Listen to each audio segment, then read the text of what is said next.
زید بن اسلم نے اپنے والد سے سنا، انہوں نے حضرت عمر بن خطاب رضی اللہ تعالیٰ عنہ سے سنا۔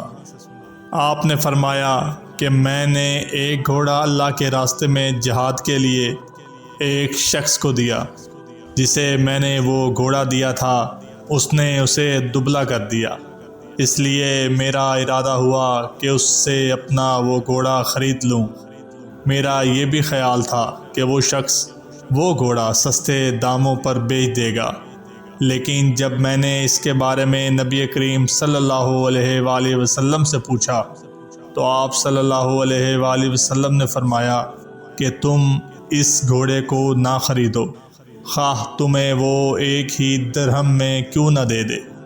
کیونکہ اپنے صدقہ کو واپس لینے والا شخص اس کتے کی طرح ہے